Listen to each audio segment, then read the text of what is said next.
বন্ধুরা উপস্থিতির জন্য ধন্যবাদ। এক্সপ্লেন করতে চলেছি the legendary life of queen Liu পর্ব 32। তাই প্রথমে দেখাতে থাকে রাজা রানী এমপ্রেস ডগারের কক্ষে এসে উপস্থিত হয়েছে। মানে থেকে এই খবরটা পাওয়ার পর যে এমপ্রেস ডগারকে বিষ দেওয়া হয়েছে, রাজা ঝ্যাং এমপ্রেস ডগারের অ্যাটেন্ডার চুইকে জিজ্ঞেস করে যে কি হয়েছে। এমপ্রেস ডগারের অ্যাটেন্ডার চুই বলতে থাকে যে এমপ্রেস ডগার ঠিকই ছিল, থেকে ওঠার পর থেকে কিন্তু দুপুরের পর হতে থাকে যে মুখটা একটু শুকিয়ে গেছে, তাই একটু ফেস মাস্কের কথা বলে। সেই ফেস মাস্ক এনে দিল। তখন বাদে এমপ্রেস ডগার নেতিয়ে পড়তে থাকে এবং বিড়বিড় করে অস্পষ্ট কিছু বলতে থাকে। অ্যাটেন্ডার চুই সেই ফেস মাস্ক দেখালে রাজা ঝ্যাং সেটা পরীক্ষা করে দেখে। পর রাজা ঝ্যাং তার অ্যাটেন্ডার সুয়ানকে বলে ইউ চ্যাংকে রাজকীয় চিকিৎসককে যেন গ্রেপ্তার করে নেওয়া হবে। চিকিৎসক বলতে থাকে যে এমপ্রেস ডগার কাশতে থাকছে, ওনার নিঃশ্বাস নিতে হয়তো কষ্ট হচ্ছে। ঝ্যাং তাকে ধমকে বলতে থাকে অনেক বাজে কথা হয়েছে, কিছু একটা করতে ঠিক মতো। এখানে তার ভেতর থেকে বিষটা বের করার কথা বলা হচ্ছে। জিনফিং তখন এমপ্রেস ডগারের অ্যাটেন্ডার চুইকে বলকে তুলে ধরে বসাতে। জিনফিং নিজের কাঁধে করে নিয়ে গিয়ে লাফাতে থাকে এবং পিঠে ধাক্কা লাগলে এমপ্রেস ডগারের পেটে চাপ পড়লে তখনই তার মুখ থেকে বেরিয়ে আসে বিষ। পর আবার তাকে বিছানায় গিয়ে বিশ্রামের জন্য রেখে দেওয়া হয়। রাজা চিকিৎসককে বলতে থাকে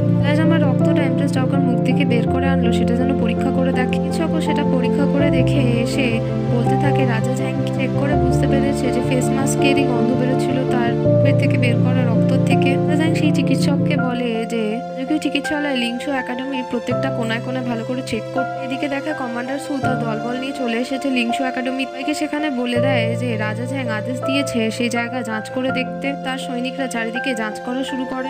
দেখা লিংশু একাডেমিতে কনসার্ট ডগার সু এবং তার অ্যাটেন্ডারও উপস্থিত ছিল। ডগারের অ্যাটেন্ডার তাকে জিজ্ঞেস করতে থাকে এবার তারা কি করবে। ডগার সু তার অ্যাটেন্ডারকে জানায় তাদের প্ল্যান অনুযায়ী তারা কাজ করবে। দেখায় প্রধানমন্ত্রী লিউসির বাড়িতে সে তার পত্নী ইউংফুকে নিয়ে কিছু জিনিসপত্র ঝাড়াই বাছাই করে সেগুলোকে ফেলে দেওয়ার চেষ্টা করছে। ইউংফু একবার করে বাহানা দেখাতে থাকছে আর বলতে থাকে সেই পোশাক যখন যে লিউসির সাথে প্রথমবার দেখা করেছিল সে কোনোভাবেই ফেলতে দেবে না। ওর একটা স্কার্ট বার করে আর বলতে থাকে এটাও সে ফেলতে দেবে না। সে বলতে থাকে তারা যখন প্রথমবার দেখা করেছিল তখন গরম কাটছিল, তাহলে এই স্কার্ট নিয়ে কি করবে। ইউংফু বলে যে তাদের আগের সময় জন্য এটা সে বানিয়েছিল। লিউসি বলে তাহলে এটা তারা কেন দেয়নি। ও বলতে থাকে দেওয়ার আগেই তাদের মধ্যে বড় ধরনের ঝগড়া হয়ে গেছে তাই সে দেয়নি। লিউসি আবার সেই স্কার্টটা নিয়ে নিতে গেলে ইউংফু বলে না সেটা সে এখন কিছুতেই দেবে না। উনি লিউসি সেখানে একটা পুঁটলি দেখা সেটা বের করতে গিয়ে বলে এটা কোনোভাবেই দেবে না, বাকি কিছু জিনিসপত্র সে ফেলে দিতে পারে। উনি সেখানে লিউসির অ্যাটেন্ডার মিস্টার ইউ এসে উপস্থিত হয় আর বলতে থাকে ইউ চ্যাং এর বিষয়ে কিছু কথা আছে। তাকে থামিয়ে দিয়ে বলে তারা বাইরে গিয়ে এই বিষয়ে কথা বলবে। আর মিস্টার ইউ ঘর থেকে চলে গেলে ইউংফু বলতে থাকে লিউসির কথা ভেবে যে তার সাহস কি করলো তার জিনিসপত্র ফেলে। যদি এরকমই ভেবে থাকে তাহলে লিউসিরও জিনিসপত্র লুকিয়ে পরে ফেলে দেবে ইউংফু। দিকে দেখা বাইরে বেরিয়ে লিউসি মিস্টার ইউকে জিজ্ঞেস করে এবার বলতে কি হয়েছে। মিস্টার ইউ জানায় যে এমপ্রেস ডগারকে বিষ দেওয়া হয়েছে। সন্দেহ তালিকায় এখানে রাজকীয় চিকিৎসক ইউ চ্যাং আছে, তাই তাকে রাজা গ্রেপ্তার করে নিয়েছে। এদিকে লিংশু একাডেমি কোনায় কোনায় সব দিকে খুঁজে দেখা। মিস্টার ইউ জানায় লিউসিকে যে বিষয়টা এখন আন্তরিক মন্ত্রণালয়ের হাতে আর রাজা স্বয়ং এই বিষয়ে যাঁচ করে দেখতে চায়। নিজে বলেছে যে এখানে ইউ চ্যাংকে নিজে প্রশ্ন করবে। লিউসি বলতে থাকে মিস্টার ইউকে যে রাজা চ্যাংকে যতটা সে মূর্খ ভেবেছিল ততটা সে নয়, অনেকটাই চতুর। এখানে তার মনে হচ্ছে যে ইউ চ্যাং এর আসল পরিচয় খুব তাড়াতাড়ি সকলের সামনে চলে আসবে। মিস্টার ইউ বলে এই বিষয়টা এখন তার খুবই ভয় লাগছে, সবকিছু নিয়ন্ত্রণের বাইরে যাচ্ছে মনে হয়। লিউসি জিজ্ঞেস করে যে এখন জিউ সাম্রাজ্যের সৈন্যদের কি অবস্থা। জিউ সাম্রাজ্যের ব্যাপারটা যতক্ষণ নিজেদের হাতে সামলাতে পারবে ততটাই বেটার। মিস্টার ইউ জানাতে থাকে লিউসিকে যে আজকের মধ্যে তারা শিবির ভেঙে দিচ্ছে আর 6-7 দিনের মধ্যে তারা আশা করছে ডংগাও সাম্রাজ্যের সীমা ছেড়ে দেবে। সে বলতে থাকে মিস্টার ইউকে যতটা সহজ তারা ভাবছে ততটা মনে হয় না হবে সহজ। পরে সে যেতে থাকলে মিস্টার ইউ জিজ্ঞেস করতে থাকে সে কোথায় যাচ্ছে। উত্তরে লিউসি বলে যে ইউ চ্যাংকে তাদের বাঁচাতে হবে, এখন হয়তো সময় এসে গেছে যে তার পরিচয় দিয়ে বিষয়টা উপযোগে লাগানো যায়। দেখে দেখা হাতের মধ্যে পুটলি নিয়ে ইউংফু ঘরের ভেতর থেকে তাদের সমস্ত কথা শুনে নেয়। তার এখানে ইউ চ্যাং এর জন্য খুব চিন্তা হতে থাকে। দেখা ইউ চ্যাংকে বেঁধে রাখা হয়েছে আর রাজা তাকে স্বয়ং প্রশ্ন করছে। চ্যাং এখানে ইউ চ্যাংকে বলছে যে সে এখানে তার ভরসা ভেঙেছে। চ্যাং রাজা চ্যাংকে বলতে থাকে তার যদি এটাই মনে হয়ে থাকে তাহলে এটাই তার আর কিছু করার নেই। এখানে সে তাকে কোনো কথা বলার বা স্পষ্টীকরণ দেওয়ার কোনো সুযোগই দেয়নি। থেকে সে তাকে দোষী মেনে নিয়েছে। এটাই যদি হয়ে থাকে তাহলে কোনো একটা অপরাধের জন্য তাকে কনভিক্ট করে দিয়ে কিছু একেবারে শেষ করে দিলেই তো হয়ে যায়। রাজা চ্যাং বলতে থাকে যে এই চ্যাং এখানে প্রচন্ড একজন জেদি মানুষ। রাজা চ্যাং নিজের টেবিল থেকে বোলান হার্প বলে একটা গুলমনি দেখি ইউ চ্যাংকে বলতে থাকে যে এটা সাম্রাজ্যের সিংহেং পর্বতে পাওয়া বছর ধরেই পাওয়া যায়। জিনিসটার গন্ধটা খুবই সুন্দর এবং অদ্ভুত। চ্যাং বলতে থাকে এর ব্যবহার সে ফেসিয়াল মাস্ক তৈরি করার জন্য করে। রাজা চ্যাং বলে খুব ভালো কথা, কিন্তু এটা যদি গ্রহণ করা হয় খাবারের সাথে তাহলে এটা বিষাক্ত জিনিস। চ্যাং বলতে থাকে এই গুলমোটা ময়শ্চারাইজিং এর জন্য ব্যবহার করা, ফেস মাস্কে দিলে সেটা এর ময়শ্চারাইজিং এর প্রভাব দেয়। পর রাজা চ্যাং একটা পাস দেখিয়ে বলতে থাকে ইউ চ্যাংকে যে এটা ব্যবহার করে সে জিউ সাম্রাজ্য ডঙ্গাও সাম্রাজ্যের মধ্যে অবাধ বিচরণ করতে পারে। এই বিষয়ে রাজা চ্যাংকে জানায়নি। চ্যাং বলে যে ইউ চ্যাং এর এখনো কোনো এজেন্ডা নেই, এটা সে বলতে চাই। চ্যাং বলতে থাকে যে জড়িপুটি নেওয়া নেওয়ার জন্য তাকে বিভিন্ন জায়গায় যেতে হয়। রঙ সাম্রাজ্যের বাইরেও হতে পারে, সেটা যদি ভালো পাওয়া যায় জিউ সাম্রাজ্য হতে তাহলে সেখানেও যেতে হয়। এই জিনিসটা তাহলে রাজার প্রতি ইউচাং এর আনুগত্যতা অস্বীকার কি করে করছে? রাজা বলতে থাকে তার সামনে যে এতগুলো জিনিস আছে ইউচাং এর রাখা, এগুলো যথাযথ প্রমাণ সে বলতে চাইছে। ইউচাং বলতে থাকে যে রাজমহলে তার প্রথম আসা, রাজমহলের কিছু জিনিস এবং তার নিজের কিছু জিনিসপত্র যেগুলো প্রয়োজন সেগুলো তার নিজের কাছেই রেখে, কারণ রাজকীয় হারাম একটা অপ্রত্যাশিত জায়গা। প্রত্যেকের এখানে নিজের নিজের কিছু পরিকল্পনা থাকে, নিজের জিনিসপত্র নিজের কাছে রাখা অদ্ভুত বিষয় কোনোভাবেই হতে পারে না। যা স্বাভাবিক এরকম কিছু জিনিসপত্র দেখে নিয়ে কি করে বলতে পারে যে ইউচাং এমপ্রেস ডাওগারকে বিষ দিয়ে খুন করার চেষ্টা করার জন্য? বলতে থাকে রাজা ঝ্যাংকে জিনিসপত্রগুলো তার কাছে থাকার মানে এটা নয় রানী এমপ্রেস ডাওগারের হত্যা করার চেষ্টাকারী। ঝ্যাং বলে নিজের চোখেই বুদ্ধিমান, কি দারুণ। ইউচাং বলতে থাকে এখানে রাজা ঝ্যাংকে যে রাজা ঝ্যাংকে এখানে এভাবে তাকে দোষ দেওয়ার চেষ্টা করে এমপ্রেস ডাওগারের কিছু ক্ষতি হওয়ার জন্য সেই দায়ী। ঝ্যাং এখানে ইউচাংকে বলতে থাকে সে একবার এই কথাটা বলেনি যে এমপ্রেস ডাওগারের ঘটনাটা নিয়ে সে তাকে এখানে দোষ দিচ্ছে। ইউচাং দীর্ঘ সময় ধরে রাজমহলে আছে, সে যদি রাজা রানীর কোনো ক্ষতি করতে চাইতো অনেক আগেই করতে পারতো। তো এখানে বিষয়টা এরকম হয়েছে, সে যে ফেস মাস্ক বানিয়েছে এই ফেস মাস্ক তৈরি হয়েছে জিউ সাম্রাজ্য হার্ট দিয়ে। বিষয়টা কি এখানে একটু বেশি পরিষ্কার হয়ে গেল? রাজা ঝ্যাং ইউচাংকে জিউ সাম্রাজ্যের পূর্ব যুবর ইয়া তার আসল পরিচয় দিয়ে সম্বোধন করে। এখানে বুঝে যায় যে রাজা ঝ্যাং তার আসল পরিচয় জেনে গেছে। ঝ্যাং বলতে থাকে ইউচাংকে যে এইগুলো জিনিসপত্র সে নিজে থেকে মন গড়িয়ে কিছু বলছে না, সে এই বিষয়ে কি কোনো স্পষ্টীকরণ দিতে চাইবে? এখানে কিছু না বলে রাজা ঝ্যাং বলতে থাকে এরপর ইউচাংকে ন্যায় সমীক্ষা ন্যায় মন্ত্রণালয়ে পাঠিয়ে দেওয়া হবে। প্রধানমন্ত্রী লিউশি এসে বলতে থাকে রাজা ঝ্যাংকে এই বিষয়ে উপর দিয়ে দিতে। লিউশি এই বিষয়টা সামনে থেকে সামলে নেবে। রাজা ঝ্যাং এখানে বলতে থাকে যে আন্তরিক মন্ত্রণালয়ের সমস্ত জিনিসপত্র ইম্পেরিয়াল কোর্টেই হিসাব করা হয়, এই বিষয়ে প্রধানমন্ত্রী নাক গলানোর কোনো জায়গা নেই। এখানে সে ইউচাংকে সাহায্য করছে মানে ইউচাং এর আসল পরিচয় লিউশি জানে। প্রধানমন্ত্রী লিউশি বলে হ্যাঁ সে দুটো জিনিসই স্বীকার করবে। সে তাও রাজা ঝ্যাংকে বলে যে তার উপর বিষয়টা ছেড়ে দিতে, বিষয়টা দেখভাল নিজে থেকে করতে চাইছে। রাজা ঝ্যাং লিউশিকে বলে ঠিক আছে কোনো ব্যাপার না, সে তার উপর দায়িত্ব দিয়ে দিচ্ছে। একটা কথা মনে করে দিতে চাইছে যে তাদের দুজনের মাঝখানে যেন সীমা লিউশি অতিক্রম না করে। লিউশি উপদেশ দিয়ে রাজা ঝ্যাংকে বলতে থাকে তাদের দুজনের মাঝখানে সীমা যেন রাজা ঝ্যাং নির্ধারণ না করে। দিকে দেখায় কনসার্ট ডাওগার সু নিজের কক্ষে বসে একটা চিঠি পড়ছে, যেটা জিউ সাম্রাজ্যের রাজা তাকে পাঠিয়েছে। তে লেখা যে কনসার্ট ডাওগার সু জিউ সম্রাটের প্রিয় কথা আসলে জিউ সম্রাটের খুবই মনে পড়ে। এখানে এত বছর ধরে তাকে চাপ দিয়েছে কিন্তু এখন আর এই জিনিসটা করবেন, সে কখনোই চায় না যে তার প্রিয় মানুষ জোর করে কোনো কাজ করুক যেটা সে করতে চায়। এখানে তাকে কনসার্ট ডাওগার সু এর পছন্দ মোলান চা পাঠিয়েছে। সম্রাট এখানে আশা করছে যে এটা পান করতে করতে তাদের পুরনো কথা তাদের সময় মনে পড়বে। সম্রাট এখানে কামনা করছে যাতে কনসার্ট ডাওগার সু ভালো থাকে। যেটা পড়ে নিয়ে কনসার্ট ডাওগার সু সেই মোলান চায়ের দিকে তাকায়, তারপর বসে বসে তার চোখের জল মুছছে। এখানে ঠকে যাওয়ার কথা মনে পড়তে থাকে তার। ডাওগার সু তারপর আগুনের মধ্যে সেই চিঠিটা পুড়িয়ে দিয়ে বলতে থাকে বছরের পরও জিউ সম্রাট লি ওয়ান এটাই চেয়েছে যাতে কনসার্ট ডাওগার সু আর তার সম্পর্ক শেষ হয়ে যাক। এই মোলান চা তাকে গিফট করে তার মধ্যে বিষ মিশিয়ে তাকে মারারও চেষ্টা করেছে। এখানে বিষয়টা উল্টো হয়ে গেছে, কারণ কনসার্ট ডাওগার সু সেই চা পান করতে দিয়েছিল এমপ্রেস ডাওগারকে। কনসার্ট ডাওগার সু বলতে থাকে এত বছর বাদে সে শুধুমাত্র এটাই চেয়েছে সে তার বাচ্চাদের দিয়ে শান্তিপূর্ণ জীবনযাপন করুক। এখানে জিউ সম্রাট লি ওয়ান কোনোভাবে কনসার্ট ডাওগারকে বিশ্বাস করতে চিরকালই এটাই ভেবে এসেছে যে কনসার্ট ডাওগার সু তাকে ধোকা দিয়েছে। এখানে জিউ সম্রাটের নির্দয়তা তার হৃদয়হীনতায় জিউ সম্রাটের কষ্টের কারণ হয়ে দাঁড়িয়েছে। কনসার্ট ডাওগারের এখানে কোনো দোষই নেই। এদিকে দেখা কনসার্ট ডাওগারের অ্যাটেন্ডার তার কক্ষে এসে বলতে থাকছে যে লিংশু একাডেমিতে গিয়ে সে মারক ওষুধ লুকিয়ে রেখে এসেছে। এখানে কনসার্ট ডাওগার সুকে কোনো চিন্তা না করতে বিষয়টা এখন সামলে যাবে। কনসার্ট ডাওগার সু এর ওপর কেউ সন্দেহ করবে না কোনো। ডাওগার সু বলতে থাকে জিউ সম্রাট লি ওয়ান কতটা খারাপ মানুষ, আসলে মোলান চা দিয়ে মারতে চাইলো কনসার্ট ডাওগার সুকে, এতে যে অন্য কারোর ক্ষতি হয়ে যাবে সেও ভাবতে পারেনি হয়তো। পর এখানে ফ্ল্যাশব্যাক দেখাতে থাকে কনসার্ট ডাওগার এমপ্রেস ডাওগারের সাথে দেখা করতে গেছে এবং মোলান চা নিয়ে গেছে। ডাওগার জানায় যে কেউ তাকে মোলান চা পাঠিয়েছে। ও জানায় যে কনসার্ট ডাওগার সু এর মতো এমপ্রেস ডাওগারেরও মোলান চা খুব পছন্দ, তার সাথে শেয়ার করার জন্য ওখানে এসেছে। তারা দুজন রাজকুমার ডুয়ানিউন চং এর বিবাহের প্রস্তুতি নিয়ে কিছু কথা বলে আর মহারানী এমপ্রেস ডাওগার মোলান চা না জানি পান করে নেয়। এখানে বিষয়টা কনসার্ট ডাওগার সু ও জানতো না। এদিকে দেখায় কনসার্ট ডাওগার সু একটা ডিগ্রির মতো কিছু জিনিস বের করে নিয়ে অ্যাটেন্ডারকে দিয়ে বলে ব্যক্তিগত রূপে যেন এটা প্রধানমন্ত্রী লিউশির হাতেই দেয়। শেষ জিনিসটা অন্য কারোর হাতে পড়ে গেলে তাহলে সমস্ত কিছু এবং তারাও শেষ হয়ে যেতে পারে। এইদিকে দেখায় রাজা ঢ্যাং তার 3 সহযোগীকে ডেকে একত্র করে রাতে তাদের সাথে সলা পরামর্শ করার চেষ্টা করছে। ঢ্যাং বলতে থাকে কোনোভাবেই এখানে সে তাকে ছেড়ে দেবে না এত বড় গন্ডগোল করার পর। সু বলতে থাকে এটা কোনো বড় ব্যাপার নয়, সে তার কিছু লোকজন নিয়ে যাবে এবং তাকে গিয়ে মেরে দেবে। রাজা ঝ্যাং বলতে থাকে তাকে কি সে পাগল মনে করেছে, এখন সে আন্তরিক মন্ত্রণালয়ের আন্ডারে আছে, এখানে গেলে বরং কমান্ডার সু মারা যেতে পারে। চাই বলতে থাকে আরো সহজ পদ্ধতি হচ্ছে যে এক বাটি বিষাক্ত ভাত তাকে পাঠিয়ে দিতে, এক বাটি শেষ করতে করতেই তখনই সেখানে মারা যাবে। রাজা ঝ্যাং বলতে থাকে তার মাথায় এরকম উদ্ভট আইডিয়া কেন আসছে, মারার পরিকল্পনা কোনোভাবেই করেননি। কুমার ডুয়ানিয়ন চং বলতে থাকে তাহলে মাঝরাতে ডেকে এসে তাদের সাথে কি করতে চাইছে, ঝ্যাংকে বাঁচানোর জন্য লিউশি এখন আন্তরিক মন্ত্রণালয়ে গেছে, রাজা তো এখানে লিউশিকে মারতে চাইছে, তাই তো। ঝ্যাং বলতে থাকে যে তাদের এখানে কেন মনে হয়েছে যে তাদের লক্ষ্য এখানে লিউশি, এখানে রাজকীয় চিকিৎসক ইউজ্যাং এর কথা বলছে। উনি রাজা তিনজন সহযোগী চমকে উঠে রাজা ঝ্যাং এর কাছে এসে বলতে থাকে ইউজ্যাংকে নিয়ে কথা হচ্ছে। রাজা ঝ্যাং বলতে থাকে এখানে সে হয়তো এমপ্রেস ডাওগার সুকে মারার চেষ্টা করেছে। রাজা ঝ্যাং এরকমটাই সন্দেহ করছে এখানে লংহাও সাম্রাজ্যে এখানে এসেছে, মানে এখানে কোনো গন্ডগোল বিষয় আছে, কারণ এখানে সে তার আসল পরিচয় জানতে পেরেছে যে সে পূর্ব যুবরাজ ছিল জিউ সাম্রাজ্যে। চাই বলতে থাকে যে এখানে ইউজ্যাং তো এমনি এমনি আসেনি, রাজা ঝ্যাং তাকে সাথে করে এনেছে। রাজা ঝ্যাং বলতে থাকে তাহলে তার আসল পরিচয় সে কেন লুকিয়েছিল রাজা ঝ্যাং এর থেকে। উত্তরে রাজকুমার ডুয়ানিয়ন চং বলতে থাকে পূর্ব যুবরাজ ছিল, বর্তমান যুবরাজ না, কে তার পদ থেকে সরিয়ে দেওয়া হয়েছিল।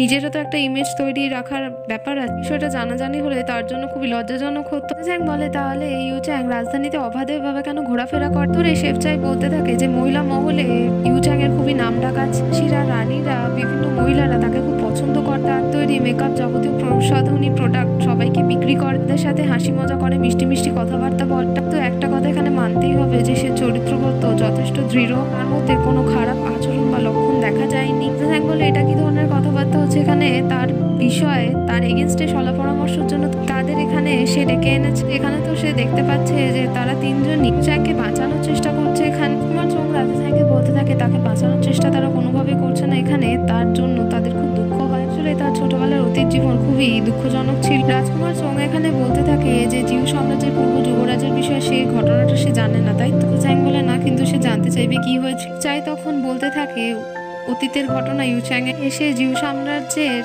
রাজার একমাত্র ছেলে ছিল, তার আসল নাম ছিল লি ইয়া। কাকা এখানে তার বাবাকে খুন করে দেয় আর নিজের সিংহাসনে চড়ে বসে।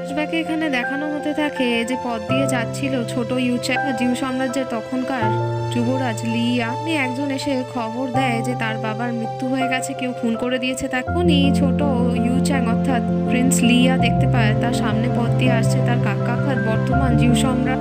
লি ইয়া তাকে কাকা বলে সম্বোধন করলেই সে তার সাথে লোকেদের যায় যে যুবরাজকে যেন শেষ করে দেয়। যুবরাজের প্রহরীরা সেই সম্রাটকে আটকায়, লোকেদের সাথে যুদ্ধ করতে থাকে এবং কিছু বিশ্বস্ত লোক ইউজ্যাংকে নিয়ে সেখান থেকে পালাতে, এদিক সেদিক দৌড়ে পাড়িয়ে লুকিয়ে বাঁচতে থাকার চেষ্টা করছে।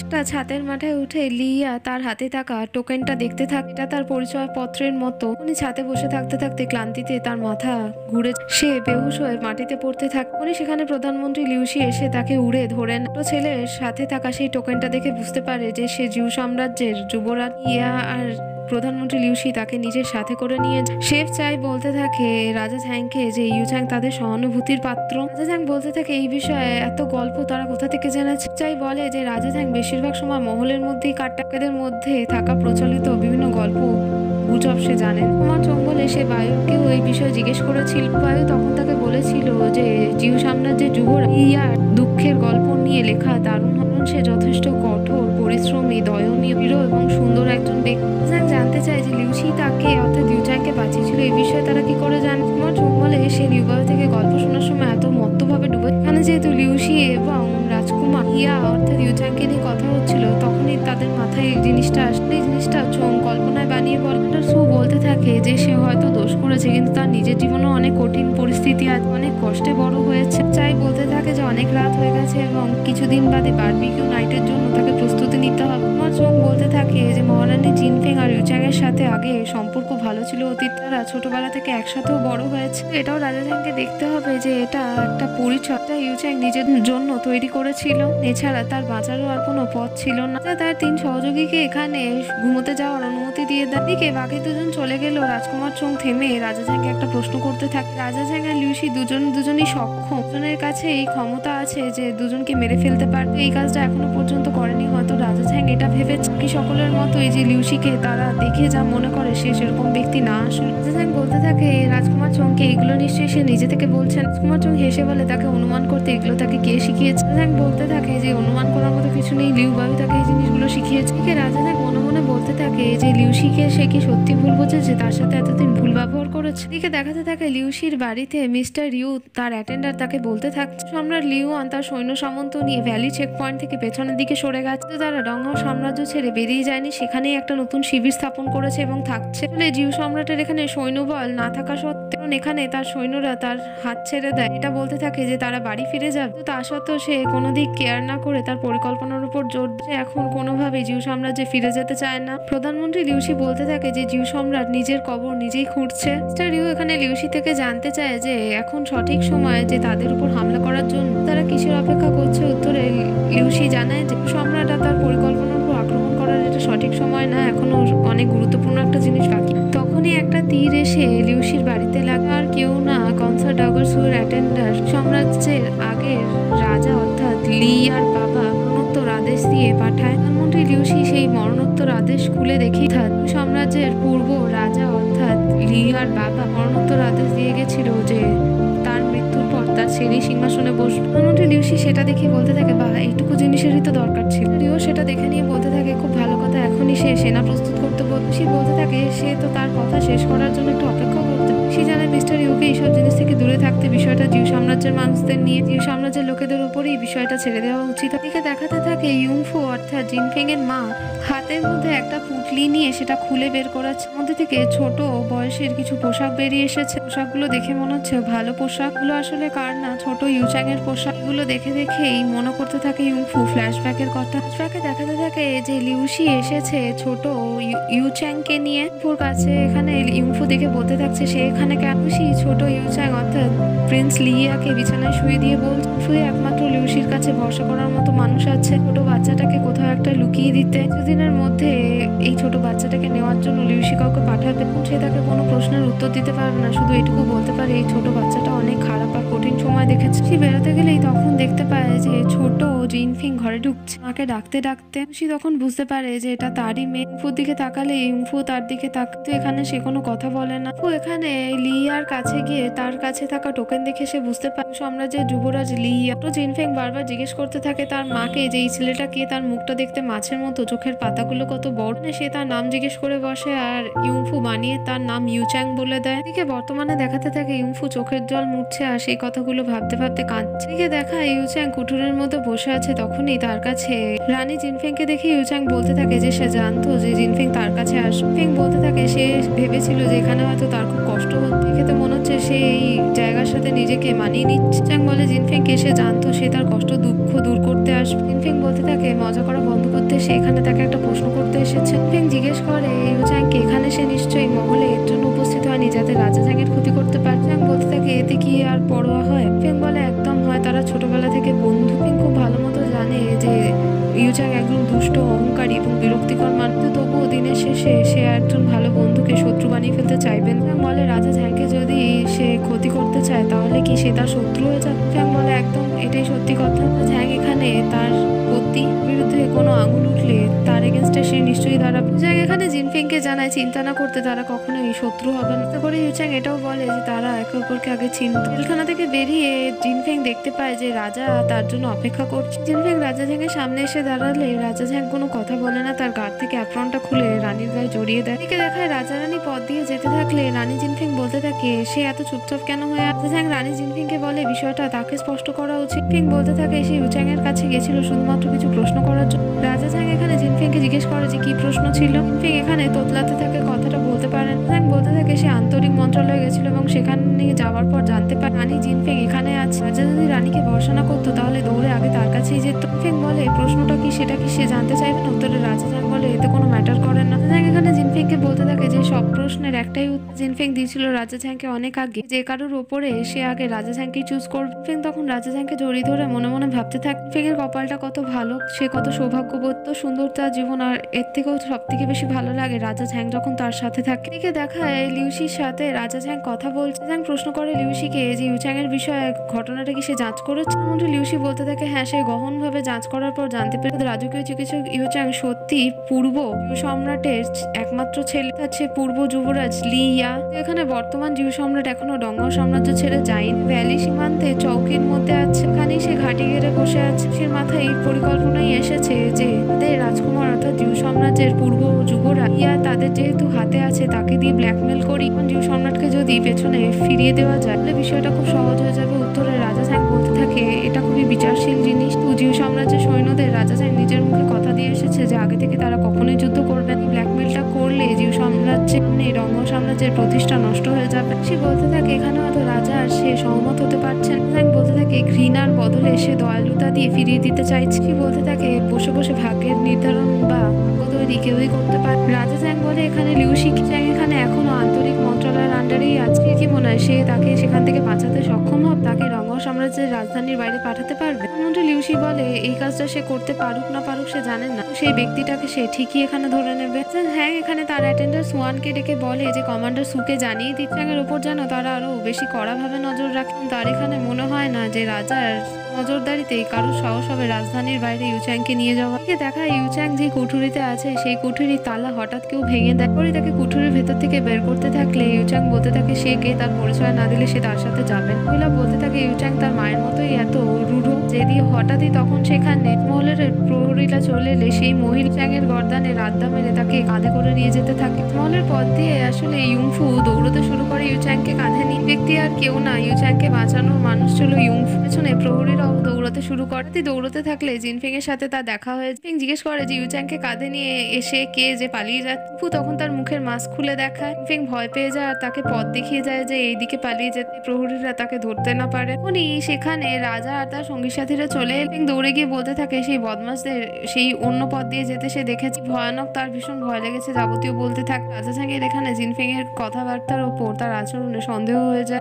ইউচ্যাংকে কাঁধে করে দৌড়তে দৌড়তে একটা জায়গায় এসে থামে। উনি সেখানে ইউচ্যাং এর হুঁশ ফিরতে থাকে। আবার হেলান দিতে গেলে পেছনের দেওয়া চ্যাংয়ের ঘাড়ে আবার বাড়ি লাগে, আবার সে অজ্ঞান হয়ে এখানে হাঁপিয়ে ঈশ্বরের নাম নিতে থাকে আর বলতে থাকে সে আর দৌড়তে পারছে না, ভীষণ কষ্ট হচ্ছে। আর তখনই সেখানে লিউশি আর তার দলবল এসে উপস্থিত হয়। শিখে আসতে দেখে ইউংফু তার ঘাট থেকে ইউচ্যাংকে ফেলে লিউশির সামনে চলে আসে। জিজ্ঞেস করে লিউশিকে সে এখানে কি। উত্তরে লিউশি বলে এই প্রশ্নটা তো তার করা উচিত। সে রাজা চ্যাংয়ের প্রহরীরা আসার কথা শুনফু লিউশির দিকে তাকায়। লিউশি বলে সে কি করবে? তো এখানে ইউংফু তৈরি করেছে। তখন লিউশির হাতে জোরে একটা চাপ তাকে কিছু একটা ফিগার আউট করতে। তখন তার লোকেদের আদেশ দেয় যে ইউচ্যাংকে তুলে নিয়ে যেতে। তারা তার কথা মতোই কাজ করতে। তারপর বলতে থাকে লিউশিকে তার সাথে চলে আসতে, হয়তো তাকে কেউ দেখে নেবে। উত্তরে লিউশি বলে ইউংফু এখানে প্রবলেম তৈরি করেছে কিন্তু সলভ তো এখানে লিউশিকেই করতে হবে, তাই এখানে তাকে থাকতে হবে। দিকে দেখায় রাজা ঝ্যাং রানীকে নিজের কাছে রেখে একান্তে তাকে প্রশ্ন করবে। রাজা ঝ্যাং বলছে এখন যেহেতু তারা একা আছে তাই রানী জিনফিংকে সে স্পষ্টীকরণ দেওয়ার সুযোগ দেবে। এখানে জানতে চাইছে ইউচ্যাংকে কি পালাতে সে এখানে সাহায্য করেছে। এখানে প্রথমে না বললেও পরে স্বীকার করে হ্যাঁ সে এই কাজটা করেছে। জানতে চায় জিনফিং এর থেকে যে এই কাজটা সে কেন করেছে, এই কাজটা করতে কি তার বাবা তাকে বলেছে। জিনফিং বলে না এরকমটা কখনোই হয়নি, তার বাবা তাকে কিছুই বলেন। সে এখানে আর কি বা করতে পারত। রাজা ঝ্যাং বলতে থাকে এখানে জিনফিং তার ভরসা ভেঙেছে। এখানে সবসময় বলেছিল যে যেই থাকুক না কেন প্রথম রাজা ঝ্যাংকেই সে চুজ করবে, যদি তার বাবাই বা হয়ে থাকুক না কেন। কিন্তু এখানে রাজা ঝ্যাং ভুলে গেছিল যে প্রথমে জিনফিং লিউশির মেয়ে, পরে অনেক পরে তার রানী। জিনফিং বলতে থাকে রাজা ঝ্যাংকে সে ভুল বুঝছে, সেরকম কিছুই করেন। জিনফিং বলতে থাকে কারণ এখানে রাজা ঝ্যাং তাকে ভরসা করতো আর তার সেটাই করা উচিত।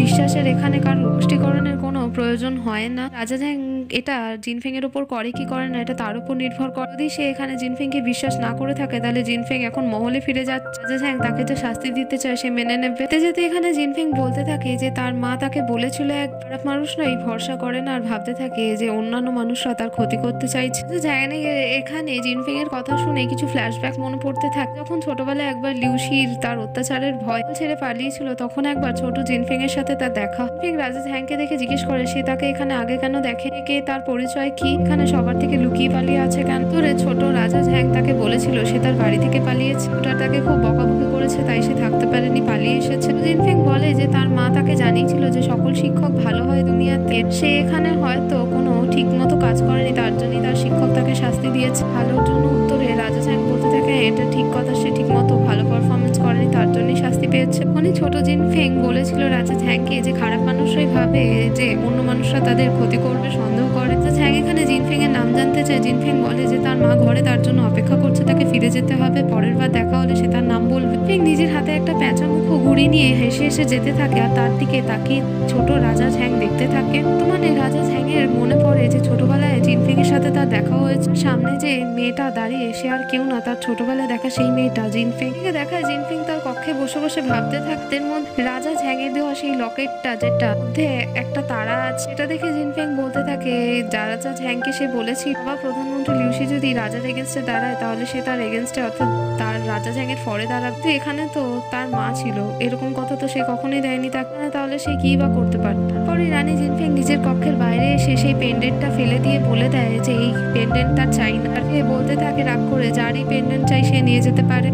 এদিকে প্রধানমন্ত্রী লিউসি পথ দিয়ে যেতে থাকলে সেই পেন্ডেন্টটা মাটিতে পড়ে থাকতে দেখলে নিয়ে ভালো করে পরীক্ষা করার চেষ্টা করতে থাকে। উনি সেখানে রানী জিনফেং উপস্থিত হয়ে যায় আর বলতে থাকে এই পেন্ডেন্টটা তার। সে বলতে থাকে এই পেন্ডেন্টটা সে কুড়িয়ে পেয়েছে, তার কি করে হলো। এখানে বলে যে রাজা ঝ্যাং এই পেন্ডেন্টটা তাকে দিয়ে, এটাও বলেছে যে এটা রাজা ঝ্যাং এর মৃত মা অর্থাৎ কনসার্ট লির পেন্ডেন্ট। সেই কথাটা শুনেই চমকে যায় থাকে আর এই এত গুরুত্বপূর্ণ জিনিসটা সে এভাবে ফেলে দিল। ফেংকে সে এটাও দেখায় যে এর মধ্যে স্ক্র্যাচ হয়ে গেছে। ফেং বলতে থাকে এখন সে কি করবে। উত্তরে লিউসি জানায় যে এটা সে এখন নিয়ে যায় কারিগরকে দিয়ে ঠিকঠাক করিয়ে নিয়ে তারপর ফেং বলে যে তার বাবা এত দয়ালু কোনোভাবেই না। লিউসি বলে জিনফেং তাকে ভরসা করবে কি করবে না এটা তার উপর নির্ভর করে। তো রাজা ঝ্যাং যখন জানতে পারবে যে তার মায়ের লকেটটা তার রানীকে দিয়েছিল এবং সে সেটা এভাবে নষ্ট করেছে তাহলে তার খুব দুঃখ হবে। জিনফেং তবুও সেটা তার বাবার হাত থেকে নিয়ে নিতে লিউসি এখানে জিনফেংকে বলে যে পেছনে রাজা ঝ্যাং চলে এসে। জিনফেং সেদিকে তাকায় কিন্তু ঘুরেই দেখে যে তার বাবা লিউসি আর সেখানে উপস্থিত নেই, এখানে আসলে তাকে চুপকে দিয়ে পালিয়ে গেছে। দেখে দেখায় রাজা ঝ্যাং এর কাছে কমান্ডার সু এসেছে এবং সে তাকে বলে চারিদিকে ভালোভাবে খুঁজে দেখেছে কিন্তু ইউচাংকে কোথাও পাওয়া যায় না। থাকতে সে একটা ছোট পুটলির মতো জিনিস সু বলতে থাকে এটা তার ধারণা হয়েছে হয়তো রানী। রাজা ঝ্যাং বলতে থাকে কমান্ডার সুকে যে অন্যান্য জায়গায় ভালো করে খুঁজে দেখতে, কোনো জায়গা যেন সে ছেড়ে না দেয়। মন্ত্রী লিউসি তখনই সেখানে উপস্থিত হয়ে রাজা ঝ্যাংকে বলতে থাকে যে রাজা ঝ্যাং কি খুঁজছে। ঝ্যাং ভাবে হয়তো জিনফেংকে ডিফেন্স করার জন্য এখানে এসেছে লিউসি। রাজা ঝ্যাং এখানে প্রশ্ন করে বসে যে সে কি রানীকে ডিফেন্ড করার জন্য এখানে এসেছে, আসলে ইউচাংকে নিয়ে কথা বলার জন্য এসেছে। সে রাজা ঝ্যাং এর কথা সায় দিয়ে বলতে থাকে হ্যাঁ হ্যাঁ তার মেয়েকে ডিফেন্স করতে এসেছে, কিন্তু এখানে বিষয়টা তার মেয়ের সংসারের বিষয়, এইসব বিষয়ে তার বাবার মাথা ঘামানো ঠিক হবে না। যাওয়ার আগে এটা বলতেও ভুলে না লিউসি রাজা ঝ্যাংকে তার হাতে যে পুঁটলিটা আছে সেটা যেন সে না হারিয়ে ফেলে।